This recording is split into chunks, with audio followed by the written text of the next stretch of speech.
Dinesh public TV ಒಂದು exclusive ಆಗಿ ಸುದ್ದಿಯನ್ನ ಪ್ರಸಾರ ಮಾಡಿತ್ತು. ಅದು ಸುಪ್ರೀಂ ಕೋರ್ಟ್ನಲ್ಲಿ ಇವರ ಅರ್ಜಿ ವಜಾ ಹೇಗಾಗಿತ್ತು, PIL ಅರ್ಜಿ ಯಾವ ರೀತಿ ಇವರಿಗೆ ಮಂಗಳಾರತಿ ಆಗಿ ಬಂದಿತ್ತು, ಚಿಮಾರಿ ಹಾಕಿ ಕಳಿಸಿತ್ತು ಅಂತ ಹೇಳಿ. ಅದಾದ ನಂತರನೂ ಮುಖವಾಡ ಹಾಕೊಂಡು ಇಲ್ಲಿ ಆಡಿರುವಂಥ ಆಟಗಳು, ಬಿಟ್ಟಿರುವಂಥ ಬುರುಡೆಗಳು ಒಂದಲ್ಲ ಎರಡಲ್ಲ.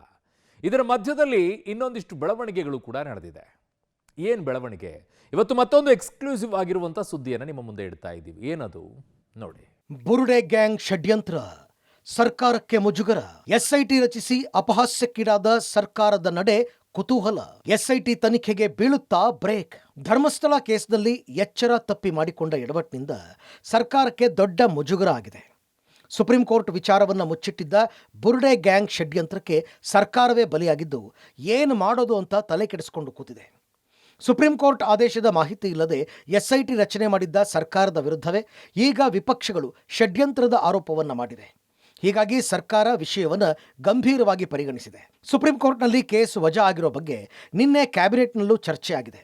ಗೃಹ ಇಲಾಖೆ, ಕಾನೂನು ಇಲಾಖೆಗೂ ಮಾಹಿತಿ ಇಲ್ಲದ ವಿಚಾರವೇ ದೊಡ್ಡ ಚರ್ಚೆಗೆ ಕಾರಣವಾಗಿದೆ. ಸರ್ಕಾರಕ್ಕೆ ಮುಜುಗರ ಆಗ್ತಿರುವ ಬೆನ್ನಲ್ಲೇ ಕಾವೇರಿ ನಿವಾಸದಲ್ಲಿ ಇಂದು CM ಸಿದ್ದರಾಮಯ್ಯ ಮತ್ತು ಗೃಹ ಸಚಿವ ಪರಮೇಶ್ವರ್ ಪ್ರತ್ಯೇಕ ಸಭೆ ನಡೆಸಿದರು. ಪ್ರಕರಣದಲ್ಲಿ SIT ತನಿಖೆ ಮುಂದುವರಿಸಬೇಕಾ, ಈ ಕೇಸ್ನಲ್ಲಿ ಯಾವ ರೀತಿ ಕ್ರಮ ತೆಗೆದುಕೊಳ್ಬೇಕು ಅಂತ ಚರ್ಚೆ ಮಾಡಿದ್ದು ಸರ್ಕಾರ ಇನ್ನೆರಡು ದಿನಗಳಲ್ಲಿ ಮಹತ್ವದ ನಿರ್ಧಾರ ಘೋಷಣೆ ಮಾಡುವ ಸಾಧ್ಯತೆ ಇದೆ. ಬುರುಡೆ ಗ್ಯಾಂಗ್ನ ಮೋಸದಿಂದ ಸರ್ಕಾರಕ್ಕೆ ಅಪಮಾನವಾಗಿದೆ. ಈ ಹಿನ್ನೆಲೆಯಲ್ಲಿ CM ಸಿದ್ದರಾಮಯ್ಯ ಮತ್ತು ಗೃಹ ಸಚಿವರಾದಂತಹ ಪರಮೇಶ್ವರ್ ಅವರು ಕಾವೇರಿ ನಿವಾಸದಲ್ಲಿ ಚರ್ಚೆಯನ್ನು ಮಾಡಿದ್ರು. SIT ವಿಚಾರದಲ್ಲಿ ತನಿಖೆಯನ್ನು ಮುಂದುವರಿಸಬೇಕಾ ಬೇಡವಾ, ಅಥವಾ ಈ ಒಂದು ಕೇಸ್ನಲ್ಲಿ ಯಾವ ರೀತಿಯಾದಂತಹ ಪ್ರಕ್ರಿಯೆಗಳನ್ನು ಮುಂದುವರಿಸಬೇಕು ಅನ್ನುವಂತಹ ನಿಟ್ಟಿನಲ್ಲಿ ಚರ್ಚೆಯನ್ನು ಮಾಡಿದ್ದಾರೆ. ಇನ್ನೆರಡು ದಿನಗಳಲ್ಲಿ ಸರ್ಕಾರದ ವತಿಯಿಂದ ಮಹತ್ವದ ನಿರ್ಧಾರಗಳು ಘೋಷಣೆ ಆಗುವಂತಹ ಸಾಧ್ಯತೆ ಕೂಡ ಇದೆ ಎನ್ನಲಾಗ್ತಿದೆ. SIT ತನಿಖೆಯಿಂದ ಸತ್ಯ ಹೊರಬರುತ್ತಿದೆ. ಸರ್ಕಾರಕ್ಕೆ ಧನ್ಯವಾದ ಅರ್ಪಿಸಿದ ಧರ್ಮಾಧಿಕಾರಿಗಳು. ಬುರುಡೆ ಗ್ಯಾಂಗ್ ಮೋಸ, ಸರ್ಕಾರದ ಆತುರದ ನಡೆ ನಡುವೆ ಪ್ರಕರಣದ ಕುರಿತು ಧರ್ಮಸ್ಥಳದ ಧರ್ಮಾಧಿಕಾರಿ ವೀರೇಂದ್ರ ಹೆಗಡೆ ಭಾವನಾತ್ಮಕವಾಗಿ ಮಾತನಾಡಿದ್ದಾರೆ. ಬೆಂಗಳೂರು ಅಥವಾ ಎಲ್ಲೋ ಕೂತು ಟೀಕೆ ಮಾಡೋರು ನಮಗೆ ಬೇಡ, ನಮಗೆ ನಮ್ಮವರು ಬೇಕು. ಸರ್ಕಾರ SIT ರಚಿಸಿರೋದ್ರಿಂದ ಸತ್ಯ ಹೊರಬರುತ್ತಿದೆ. ಸರ್ಕಾರಕ್ಕೆ ಕೃತಜ್ಞತೆ ಸಲ್ಲಿಸುತ್ತೇನೆ. ಎಲ್ಲವನ್ನೂ ಮಂಜುನಾಥ ಸ್ವಾಮಿ, ಅಣ್ಣಪ್ಪ ಸ್ವಾಮಿ ನೋಡಿಕೊಳ್ತಾರೆ.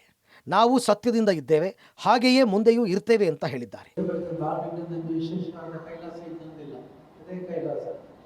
ಅದೇ ನಾವು ಪಡೆದಕ್ಕಂಥ ಪಡುವಂಥ ಆನಂದ. ಯಾಕಂದರೆ ಈಗ ಈ ಶತ್ರುತ್ವ ಯಾಕೆ ಬಂತು, ಇಷ್ಟವಾಗಿ ಅವ್ರು ಯಾಕೆ ವರ್ತಿಸ್ತಾ ಇದ್ದಾರೆ ಅಂತ ಯಾರಿಗೂ ಗೊತ್ತಿಲ್ಲ, ನಮಗೂ ಗೊತ್ತಿಲ್ಲ, ನಿಮಗೂ ಗೊತ್ತಿಲ್ಲ.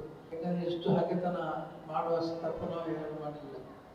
ಆದರೂ ಭಾಳಷ್ಟು ಏನಿದ್ದಾರೆ ದಿನ ನಮ್ಮ ಹಿಂದೆ ಅನೇಕ ಅಪವಾದಗಳು. ಇನ್ನು ಧರ್ಮಸ್ಥಳ SIT ತನಿಖೆ ಬಗ್ಗೆ ವೀರೇಂದ್ರ ಹೆಗಡೆ ಹೇಳಿಕೆಯನ್ನು ಸರ್ಕಾರ ಸ್ವಾಗತಿಸಿದೆ. DCM DKಶಿ ಮಾತನಾಡಿ, ಕಾಂಗ್ರೆಸ್ ಸರ್ಕಾರ ಯಾವತ್ತಿಗೂ ಯಾರಿಗೂ ತೊಂದರೆ ಬಯಸೋದಿಲ್ಲ, ತಪ್ಪು ಮಾಡಿದವರಿಗೂ ಕಾನೂನು ರೀತಿಯಲ್ಲಿ ಕ್ರಮ ವಹಿಸಲಾಗುತ್ತೆ ಅಂದರೆ, ಇನ್ನು ಸಚಿವ ರಾಮಲಿಂಗಾರೆಡ್ಡಿ BJPಯವರಿಗೆ ಇನ್ಮುಂದೆಯಾದರೂ ಸದ್ಬುದ್ಧಿ ಕೊಡಲಿ ಅಂತ ಹೇಳಿದ್ದಾರೆ. ಯಾವತ್ತೂ ಕೂಡ ಯಾರಿಗೂ ತೊಂದರೆಯನ್ನು ನಾವು ಬಯಸುವುದಿಲ್ಲ. ಕಾನೂನು ಚೌಕಟ್ಟಿನಲ್ಲಿ ನಾವೇನು ಎಲ್ಲರಿಗೂ ಸಹಾಯ ಮಾಡ್ಬೋದೋ, ಎಲ್ಲರೂ ಕಾನೂನು ಚೌಕಟ್ಟಲ್ಲಿ ನ್ಯಾಯವನ್ನು ಒದಗಿಸ್ಕೊಬಿಡೋದು ಆ ಕೆಲಸ ಮಾಡ್ತೀವಿ. ಯಾರು ತಪ್ಪು ಮಾಡಿದರೆ ಆ ತಪ್ಪು ಮಾಡಿದವ್ರಿಗೆ ಶಿಕ್ಷೆಯನ್ನು ಕೂಡ ಸರ್ಕಾರ ಕಾನೂನು ಮಾಡ್ತದೆ. ನಾವು ಯಾವುದಕ್ಕೂ ಇಂಟರ್ಫಿಯರ್ ಆಗೋದಿಲ್ಲ, ಇನ್ವಾಲ್ವ್ಮೆಂಟ್ ಆಗೋದಿಲ್ಲ. ಇವತ್ತವರೆಗೂ ನಾವು ಯಾರು ಕೂಡ ಏನು ಇನ್ವೆಸ್ಟಿಗೇಷನ್ ಮಾಡಿರೋ ಆಫೀಸರ್ಸ್ ಹತ್ರ ಒಬ್ಬರ ಹತ್ರ ಕೂಡ ಏನು ನಡೆದಿದೆ ಅನ್ನೋದು ಕೂಡ ನಾವು ತಿಳ್ಕೊಳಕ್ಕೆ ಹೋಗಿಲ್ಲ. ಮಾಧ್ಯಮದಲ್ಲಿ ನೀವೇನು ತೋರಿಸ್ತಾ ಇದ್ದೀರಿ ಅಷ್ಟು ಮಾತ್ರ ತಿಳ್ಕೊಂಡು ನಾನು ಮಾತಾಡ್ತಾ ಇದ್ದೀನಿ ಹೊರತು ಬೇರೆಯವರು ಅದಕ್ಕೆ ಮಾತಾಡೋಕ್ಕೂ ನಾವು ಅವಕಾಶ ಕೊಟ್ಟಿಲ್ಲ. ಮಿಕ್ಕಿದೆಲ್ಲ ಕೂಡ ಮಾಧ್ಯಮದಲ್ಲೇ ನೀವೇ ನಿಮ್ಮ ಮಾಹಿತಿಯನ್ನು ಸಂಗ್ರಹ ಮಾಡಿ ನೀವೇ ತಿಳಿಸ್ತಾ ಇದ್ರಿ. ಅಂತಿಮ ವರದಿ ಬರಲಿ. ಈ ಮಧ್ಯೆ ಸರ್ಕಾರದ ನಡೆಗೆ ವಿಪಕ್ಷ BJP ಕೆಂಡ ಕಾರಿದೆ. ಪರಿಷತ್ ವಿಪಕ್ಷ ನಾಯಕ ಛಲವಾದಿ ನಾರಾಯಣಸ್ವಾಮಿ, MLC ರವಿಕುಮಾರ್ ಸರ್ಕಾರದ ವಿರುದ್ಧ ವಾಗ್ದಾಳಿ ನಡೆಸಿದ್ದಾರೆ. ಸರ್ಕಾರ ಕೂಡಲೇ ರಾಜ್ಯದ ಜನರ ಕ್ಷಮೆ ಕೇಳಬೇಕು ಅಂತ ಆಗ್ರಹಿಸಿದ್ದಾರೆ. ಆಗಬಾರದ್ದು ಎಲ್ಲದಕ್ಕೂ ನೀವೇ ಕಾರಣರಾಗಿ ಒಂದು ಬುರುಡೆ ಗ್ಯಾಂಗ್ ಅನ್ನು ಸೃಷ್ಟಿ ಮಾಡಿ, ನಿಮ್ಮ ತಲೆಯ ಬುರುಡೆಯಲ್ಲಿ ಏನೂ ಇಲ್ಲ ಅನ್ನೋದನ್ನ ಜನರ ಮುಂದೆ ಪ್ರದರ್ಶನ ಮಾಡ್ಕೊಂಡು ಇಷ್ಟೆಲ್ಲ ಮಾಡ್ಕೊಳ್ತಕ್ಕಂಥ ಅವಶ್ಯಕತೆ ಇತ್ತ? ಯಾರ ಪರವಾಗಿ ನೀವು ಕೆಲಸ ಮಾಡ್ತಿದ್ದೀರಿ? ಯಾರ ವಿರುದ್ಧವಾಗಿ ನೀವು ಎದ್ದು ಶಟದು ನಿಂತಿದ್ದೀರಿ? ಧರ್ಮಸ್ಥಳದ ಮಂಜುನಾಥ ದೇವಾಲಯದ ವಿಚಾರದಲ್ಲೂ ಕೂಡ ಕಳಂಕ ಹಚ್ಚಲಿಕ್ಕೆ ಪ್ರಯತ್ನ ಮಾಡಿದ್ದೀರಿ ಅಂದ್ರೆ ನೀವು ಹಿಂದುತ್ವ ವಿರೋಧಿಗಳು ಅನ್ನೋದನ್ನ ನೇರವಾಗಿ ಜನರ ಮುಂದೆ ಪ್ರದರ್ಶನ ಮಾಡ್ಕೊಂಡಿದ್ದೀವಿ.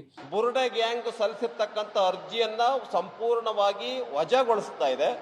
ಆದರೆ ನಮ್ಮ ಕರ್ನಾಟಕ ರಾಜ್ಯ ಸರ್ಕಾರ ಅವರು ಯಾವುದೇ ಮನವಿಗಳನ್ನು ವಜಾ ಮಾಡ್ದೇನೆ ಅವರೆಲ್ಲ ಡಿಮ್ಯಾಂಡ್ಗಳನ್ನು, ಅವರೆಲ್ಲ ಮನವಿಗಳನ್ನು ಪುರಸ್ಕಾರ ಮಾಡಿ SIT ತನಿಖೆಗೆ ಕೊಟ್ಟಿದೆ. ಸುಪ್ರೀಂ ಕೋರ್ಟ್ನ ಜಡ್ಜ್ಮೆಂಟ್ ಅನ್ನು ಈ ರೀತಿ ತಿರಸ್ಕಾರ ಮಾಡೋದ? ಬುರುಡೆ ಗ್ಯಾಂಗ್ನ ಲೀಡರ್ ಮಹೇಶ್ ತಿಮರೋಡಿಗೆ ಎಸ್ಐಟಿ 3ನೇ ಮತ್ತು ಅಂತಿಮ ನೋಟಿಸ್ ಜಾರಿ ಮಾಡಿದೆ. ಮನೆ ಶೋಧ ಸಂದರ್ಭ ತಿಮರೋಡಿ ಮನೆಯಲ್ಲಿ 2 ತಲವಾರು ಮತ್ತು 1 ಬಂದೂಕು ಜಪ್ತಿ ಮಾಡಲಾಗಿತ್ತು. 2 ಬಾರಿ ತಿಮರೋಡಿ ಮನೆಯ ಗೋಡೆಗೆ ನೋಟಿಸ್ ಅಂಟಿಸಲಾಗಿತ್ತು. ಸೆಪ್ಟೆಂಬರ್ 29ಕ್ಕೆ ವಿಚಾರಣೆಗೆ ಹಾಜರಾಗುವಂತೆ ಸೂಚಿಸಿದ್ದು, ಹಾಜರಾಗದೇ ಇದ್ದಲ್ಲಿ ಮಹೇಶ್ ಶೆಟ್ಟಿ ತಿಮರೋಡಿ ಬಂಧನಕ್ಕೆ ಕ್ರಮ ಕೈಗೊಳ್ಳಲಾಗುತ್ತೆ. ಒಟ್ಟಾರೆ ಸರ್ಕಾರ ಯಾರದ್ದೋ ಮಾತನ್ನ ಕೇಳಿ ಎಸ್ಐಟಿ ರಚನೆ ಮಾಡಿ ಅಪಮಾನಕ್ಕೆ ಗುರಿಯಾಗಿದೆ. ಇತ್ತ ಬುರುಡೆ ಕೇಸ್ಗೆ ಈಗ ಮತ್ತೊಂದು ತಿರುವು ಸಿಕ್ಕಿದೆ. Srinivas, public TV, Bengaluru.